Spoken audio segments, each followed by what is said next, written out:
Hello বন্ধুরা, আশা করি সবাই ভালো আছেন। ইন্ডিয়ান ভিসা সম্পর্কে নতুন একটি তথ্য নিয়ে হাজির হলাম আপনাদের মাঝে। তো আজকে আমি ইন্ডিয়ান ট্যুরিস্ট ভিসা এবং যে অ্যাপার্টমেন্ট রেট নিতে হয় পাসপোর্ট জমা দেওয়ার জন্য, সেই অ্যাপার্টমেন্ট রেটের যে জটিলতা আছে সেই বিষয় নিয়ে কথা বলবো। তো প্রথমেই অ্যাপার্টমেন্ট রেটের বিষয়ে কথা বলবো।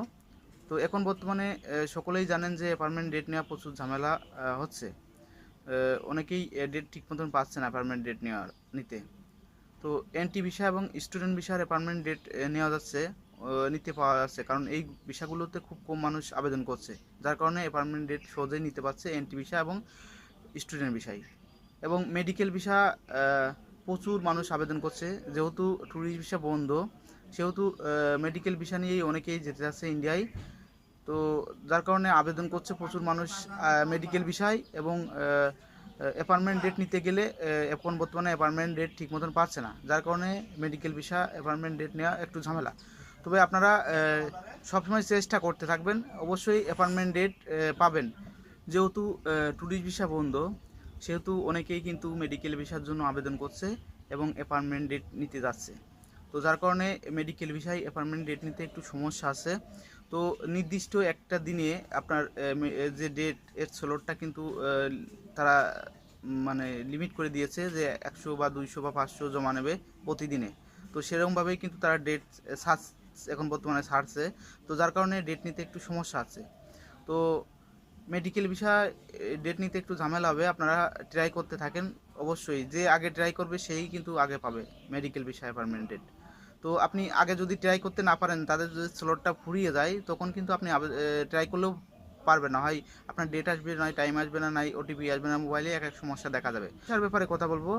তো এখন বর্তমানে টুডি ভিসা কবে খুলবে নিশ্চিত করে বলা যাচ্ছে না, কারণ দেশের পরিস্থিতি বা ইন্ডিয়ার সাথে দেশের একটা ভাবমূর্তি সম্পর্ক এখনও তেমন ভালো হয়নি, জোরদার বৃদ্ধি হয়নি। তো যার কারণে ভিসা সেন্টারগুলোতেও কিন্তু নিরাপত্তা এখনও বাড়েনি।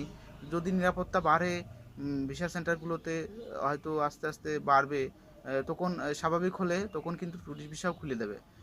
একটি দেশের ট্যুরিস্ট ভিসা কখনোই বন্ধ করতে চায় না, সমস্যা বড় ধরনের সমস্যা না হলে। তো আশা করছি ট্যুরিস্ট ভিসা খুব দ্রুতই খুলে দেওয়ার সম্ভাবনা আছে। যে হারে আপনার সংবাদ মাধ্যমে আসছে যে ট্যুরিস্ট ভিসার অভাবে ট্যুরিস্টরা না যাওয়ার কারণে ইন্ডিয়ায় কিন্তু একদম কলকাতার মধ্যে জনশূন্য দেখা দিয়েছে, তাদের দোকানপাটে বেচা কেনা নেই, একদম সমস্যা প্রচুর পরিমাণে কিন্তু সংবাদ মাধ্যমে আসছে।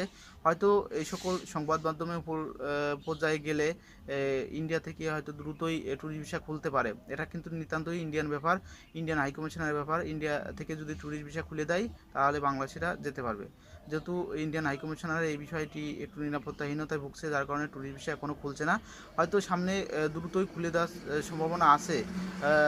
মাস 1 মাস 2 মাস বা পূজার পর টর হয়তো খুলে দেওয়ার সম্ভাবনা আছে, সম্পর্ক একটু ভালো হলে।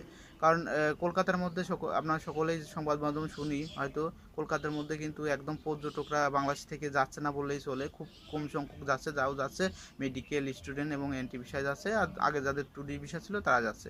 তো যার কারণে কলকাতায় যারা ব্যবসা করে, যারা বাংলাদেশিদের নিয়ে ব্যবসা করে, তাদের কিন্তু এখন প্রচুর সমস্যা ঘন ঘন সংবাদ মাধ্যমে আসছে। হয়তো এই সংবাদগুলো দেখেই উপর লেভেল থেকে হয়তো ট্যুরিস্ট ভিসা খুলতে পারে, খুব দ্রুতই তারা কিন্তু সে ব্যবস্থাই করছে।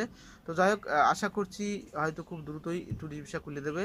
তো এখন বর্তমানে কিন্তু বর্ডারে টাকার রেটটাও একটু কম। আজকে টাকা রোড 100 টাকায় প্রায় 70-69 টাকা করে আজকে। যাই হোক, ভিডিওটি যদি আপনাদের ভালো লাগে, লাইক কমেন্ট শেয়ার করবেন এবং আমার চ্যানেলটি সাবস্ক্রাইব করবেন। আমি ইন্ডিয়ান ভিসা সম্পর্কে তথ্য সবার আগে দিয়ে থাকি।